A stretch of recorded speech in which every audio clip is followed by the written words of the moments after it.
Welcome to my last Boss Katana Mark II tone tutorial for 2023. I'm Scott, you're watching Guitarnivore. About a week and a half ago, I held a poll on YouTube asking people which Kiss song they wanted me to cover doing a tone tutorial. I had Rock and Roll All Night, Detroit Rock City, Calling Dr. Love, and Love Gun, and with 48% of the votes, Detroit Rock City won it out. Now, I had all intentions of making more tones for some of those other songs, but I just didn't have the time with the holidays. So here we are. I've got one basic rhythm tone and a solo tone that's kind of iffy. You probably heard it in the mix back there a minute ago, and it just doesn't sound all that great to me. So maybe you can play with that and make it sound better. Today I am using a Epiphone Les Paul 59 standard outfit. It's like a Gibson 59 reissue. It weighs about 2.5 million pounds, and it has some nice Gibson burst buckers in it that sound really good. Now, depending on what you're using, it might sound a little bit different.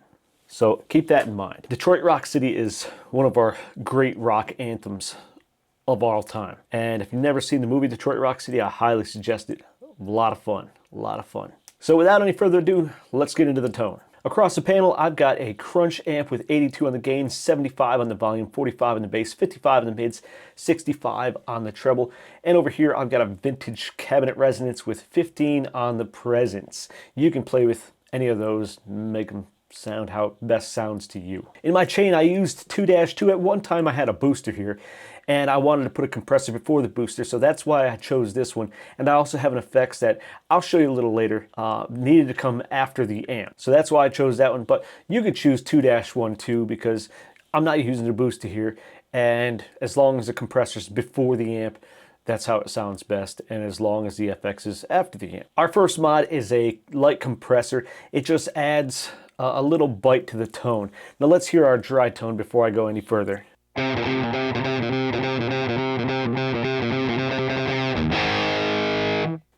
Not too shabby. Let's bump it up with the compressor.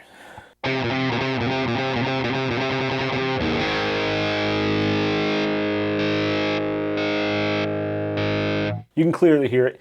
And I just bumped up the sustain a little bit, and I left everything else right across the board. Our next effect is just a simple room reverb, just to kind of give it a little body. So room reverb on 2.1 seconds for time, 64 on the pre-delay.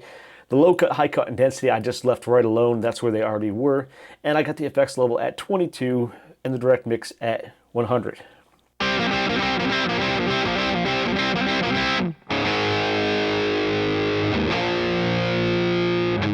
And that's it for our effects. Now, I do have a noise suppressor on here, and you're going to have to adjust that to your own guitars and your own room and your own volume. So keep that in mind. This particular guitar picks up a lot of noise from my computer, so I'm actually running 2 noise suppressors. I got one right after the guitar. Now, these are the real game changers. I've got a parametric EQ out, and I'll let you cover that. I'm not going to go through each one.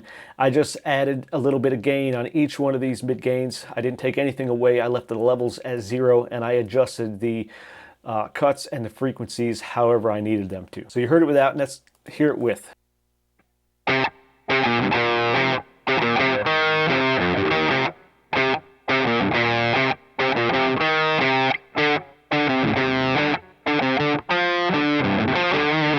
And lastly, we got a graphic equalizer here, and this one makes a huge difference. And I do have the level bumped up here, and I'll let you go through all that. Just pause it, or you can just download the tone below. As always, it's linked in the description to Boss Tone Exchange. So this is going amp in as opposed to the parametric EQ, which was amp out.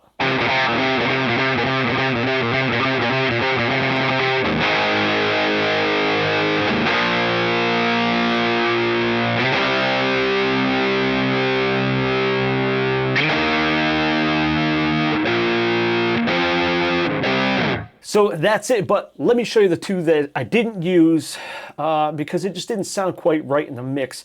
The tone itself kind of sounds bright in the mix, and I don't know if that's just because of my crappy mixing abilities or if I just had too much going on in there somewhere, but with these 2 other settings on here, it just didn't quite sound right. So I took them off, and the first one is an FX. It's a harmonist. I use this sometimes when I want to make it sound like there's more than one guitar playing, and I use it in unison, and I just set the levels and the delays just slightly apart so they sound a little bit different with the two voices. And I've got the master key at E flat because that's what this guitar and song is tuned in. I got the feedback at 6, so you can hear it.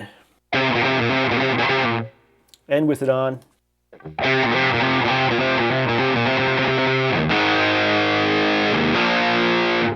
Now the other thing I had was a contour.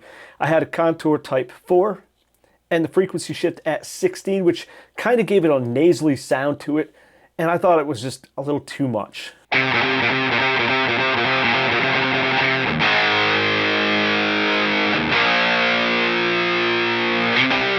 That's it, you're all set. Follow along or download it below. I'm going to close it out, but right after this, you can hear almost the entire playthrough. Afterwards, there was a little spot I cut out because I screwed it up. But it goes from beginning to end. If you like this video, hit that like button. If you're not a subscriber, subscribe. If you want more, we'll see you next time in 2024.